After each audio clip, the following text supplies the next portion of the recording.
नमस्कार। आकाशवाणी से प्रस्तुत है समाचार संध्या।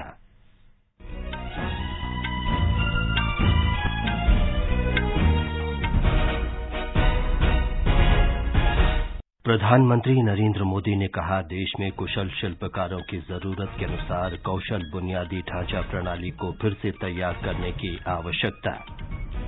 केंद्र ने देश के कुछ भागों में इन्फ्लुएंजा जैसी बीमारी के बारे में राज्यों और केंद्र शासित प्रदेशों को सचेत किया। उन्हें निगरानी दिशा निर्देशों का पालन करने को कहा। प्रवर्तन निदेशालय ने रेलवे में नौकरी के बदले भूमि घोटाले के संबंध में दिल्ली राष्ट्रीय राजधानी क्षेत्र, पटना, मुंबई और रांची में आज विभिन्न स्थानों पर तलाशी ली। कर्नाटक विधानसभा चुनाव से पहले तैयारियों की समीक्षा के लिए निर्वाचन आयोग का 3 दिन का राज्य का दौरा संपन्न। क्रिकेट में भारत अहमदाबाद टेस्ट मैच में ऑस्ट्रेलिया के खिलाफ पहली पारी में 191 रन से पीछे और महिला प्रीमियर लीग में नवी मुंबई में दिल्ली कैपिटल्स और गुजरात जायंट्स के बीच मुकाबला जारी।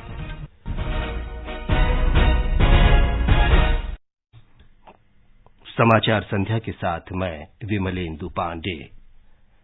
प्रधानमंत्री नरेंद्र मोदी ने कहा है कि देश को अपने कुशल कारीगरों की जरूरत के अनुसार कौशल बुनियादी ढांचा प्रणाली को फिर से तैयार करने की आवश्यकता है। श्री मोदी ने कहा कि सरकार पिछले कुछ वर्षों से स्किल इंडिया मिशन और कौशल विकास केंद्रों के माध्यम से करोड़ों युवाओं का कौशल बढ़ा रही है। प्रधानमंत्री विश्वकर्मा कौशल सम्मान पर आयोजित वेबिनार में श्री मोदी ने कहा कि इन योजनाओं से देश में युवाओं के लिए रोजगार के अवसर बढ़ रहे हैं। उन्होंने कहा कि इस योजना का उद्देश्य पारंपरिक शिल्पकारों की समृद्ध परंपरा को बनाए रखने के साथ ही उनका विकास करना भी है। हमारा उद्देश्य आज के विश्वकर्मा साथियों को कल का बड़ा एंटरप्रेन्योर बनाने का है। इसके लिए उनके बिजनेस मॉडल में स्थायित्व जरूरी है। इसे ध्यान में रखते हुए हम उनके बनाए प्रोडक्ट को बेहतर बनाने, आकर्षक डिजाइनिंग, पैकेजिंग और ब्रांडिंग पर भी काम कर रहे हैं। प्रधानमंत्री विश्वकर्मा योजना से करोड़ों लोगों को सहायता मिल रही है। श्री मोदी ने कहा कि प्रत्येक विश्वकर्मा भागीदार को आसानी से ऋण उपलब्ध कराया जाएगा। इस योजना के द्वारा केंद्र सरकार हर विश्वकर्मा साथी को होलिस्टिक इंस्टीट्यूशनल सपोर्ट प्रदान करेगी। विश्वकर्मा साथियों को आसानी से लोन मिले, उनका कौशल बढ़े, उन्हें हर तरह का टेक्निकल सपोर्ट मिले, ये सब सुनिश्चित किया जाएगा। केंद्र सरकार ने कुछ राज्यों और केंद्र शासित प्रदेशों में इन्फ्लुएंजा के बढ़ते मरीजों के बारे में सभी राज्यों और केंद्र शासित प्रदेशों को पत्र लिखा है। केंद्रीय स्वास्थ्य सचिव राजेश भूषण ने कहा है कि राज्यों और केंद्र शासित प्रदेशों में इन्फ्लुएंजा के मरीजों की बढ़ती संख्या को देखते हुए श्वसन संबंधी एकीकृत निगरानी तंत्र के दिशा निर्देशों का पालन करना चाहिए। उन्होंने राज्यों से इस बारे में जागरूकता लाने को भी कहा। उन्होंने कहा कि लोगों को हाथ धोने और संक्रमण के बारे में जल्द रिपोर्ट करने के लिए प्रोत्साहित किया जाना चाहिए। इन्फ्लुएंजा से निपटने के लिए अस्पतालों में दवा और ऑक्सीजन, कोविड और इन्फ्लुएंजा वैक्सीन भी उपलब्ध कराने को कहा गया है।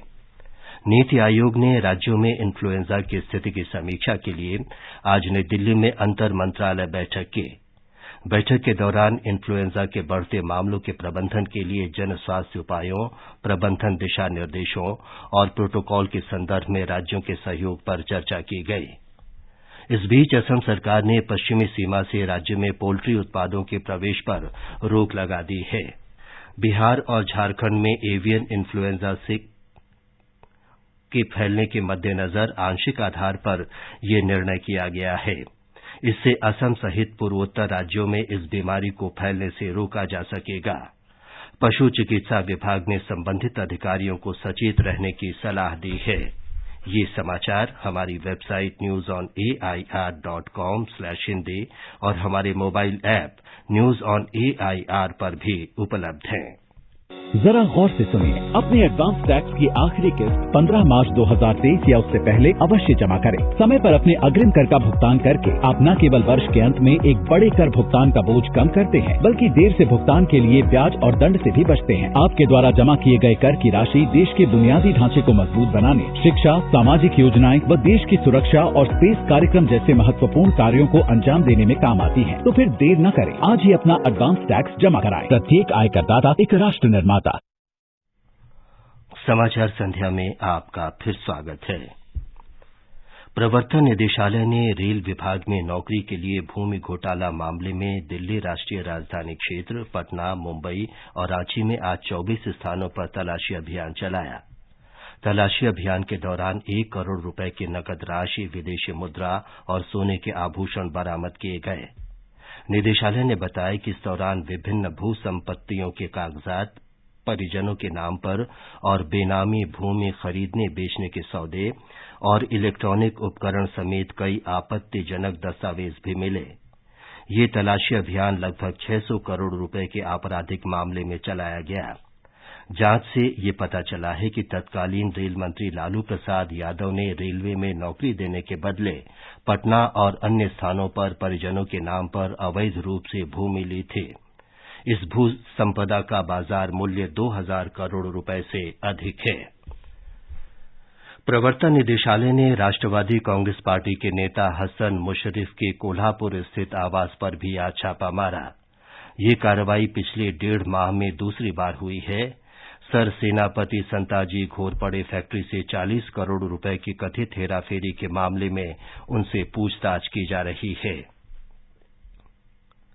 महाराष्ट्र के पूर्व मंत्री अनिल परब के नजदीकी माने जाने वाले सदानंद कदम को आज मुंबई की एक विशेष अदालत ने 15 मार्च तक प्रवर्तन निदेशालय की हिरासत में भेज दिया है।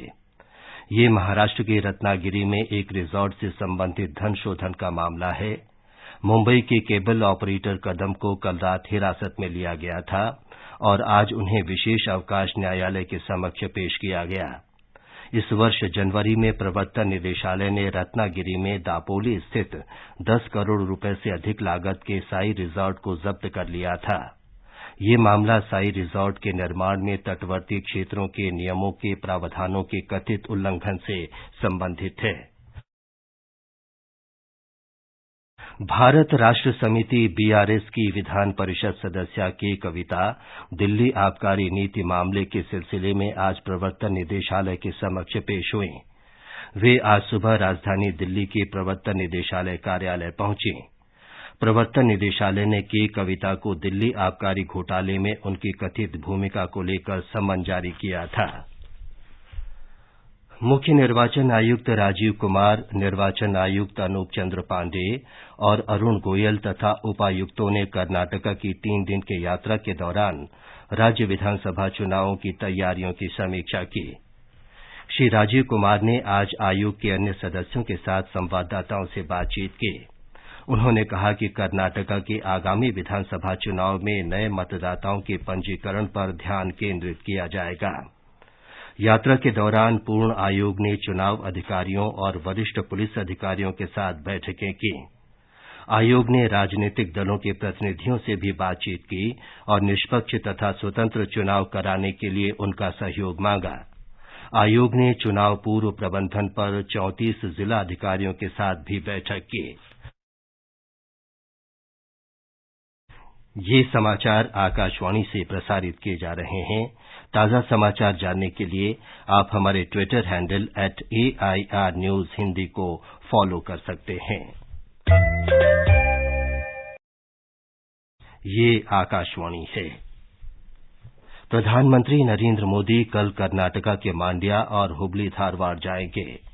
वे कई विकास परियोजनाएं राष्ट्र को समर्पित करेंगे और लगभग 16,000 करोड़ रुपए की विभिन्न विकास परियोजनाओं का शुभारंभ करेंगे। वे मांड्या में बेंगलुरु मैसूरू एक्सप्रेस वे राष्ट्र को समर्पित करेंगे। 118 किलोमीटर लंबी इस परियोजना को कुल 8,480 करोड़ रुपए की लागत से विकसित किया गया है।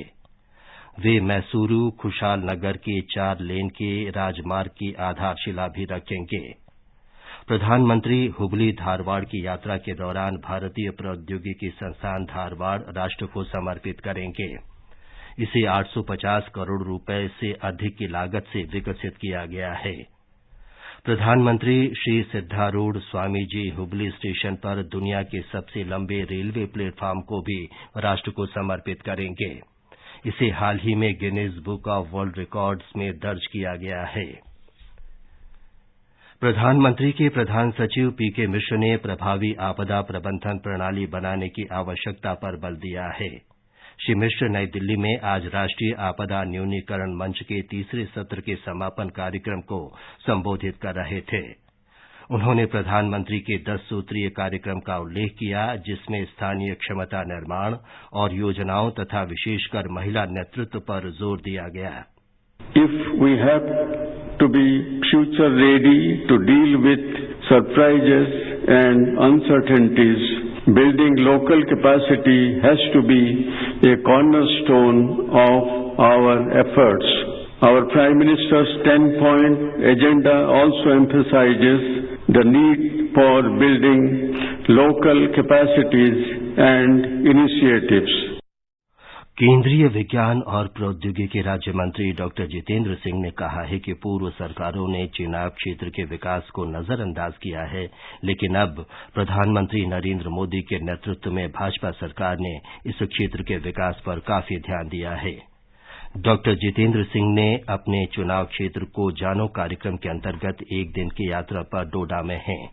वे डोडा के सामुदायिक हॉल में कार्यकर्ताओं की एक रैली को संबोधित कर रहे थे। पिछले 8-9 वर्षों में सड़कों का जाल बिछ गया। आज 35 मिनट में मलमल की तरह सड़क है। कई नेशनल हाईवे शुरू हो चुके हैं, खिलैनी से लेकर सुधमादेव, छत्रकला के पहाड़ से होता हुआ सुरंग के रास्ते एक नया हाईवे भारतमाला के तहत उसकी मंजूरी मिल चुकी है। जहां किसी ने कल्पना नहीं की थी कि डोडा में कोई मेडिकल कॉलेज होगा, आज यहाँ 3 मेडिकल कॉलेज हैं। युवा कार्यक्रम और खेल मंत्री अनुराग सिंह ठाकुर ने कहा है कि वर्तमान परिदृश्य में युवाओं की महत्वपूर्ण भूमिका है। महाराष्ट्र के पुणे में आज चौथी Y20 विमर्श बैठक का शुभारंभ करते हुए श्री ठाकुर ने कहा कि ये बैठक युवाओं के लिए अपने विचार, मूल्य और दृष्टिकोण को साझा करने और G20 नेताओं को वर्तमान वैश्विक चुनौतियों के समाधान और सिफारिशें करने का अनूठा मंच है। श्री ठाकुर ने अमृतकाल के दौरान पंच प्रण का पालन करने पर जोर दिया। केंद्रीय सड़क परिवहन और राजमार्ग मंत्री नितिन गडकरी ने आज महाराष्ट्र के पुणे और सोलापुर जिले में पंढरपुर पालकी मार्ग का हवाई सर्वेक्षण किया। इस मार्ग से विठोबा के हजारों श्रद्धालु पैदल यात्रा करते हैं। अहमदाबाद में ऑस्ट्रेलिया के साथ चौथे और अंतिम क्रिकेट टेस्ट मैच में भारत ने पहली पारी में तीसरे दिन का खेल खत्म होने तक 3 विकेट पर 289 रन बना लिए थे। शुभमन गिल ने शतक लगाया है। ऑस्ट्रेलिया ने पहली पारी में 480 रन बनाए हैं। भारत श्रृंखला में 2-1 से आगे है।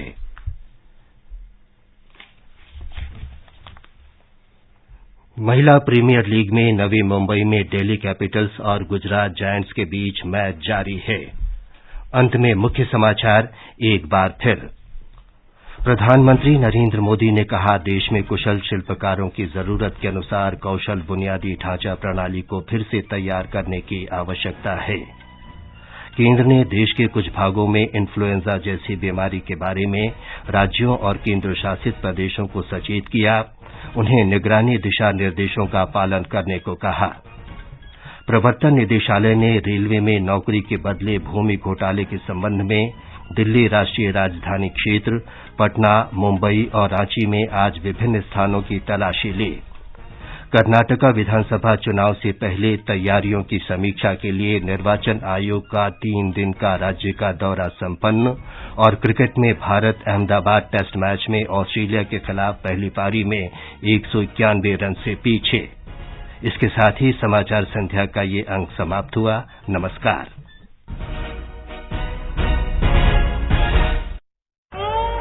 वो सींचता है खेत को अपने पसीने से, धानुका पर विश्वास से, हौसलों से अपने सीने के। महज अन्नदाता कहने से काम नहीं बनता है। ऐ किसान, तुझे पूरे देश का प्रणाम तो बनता है। धानुका, इंडिया का प्रणाम हर किसान के नाम।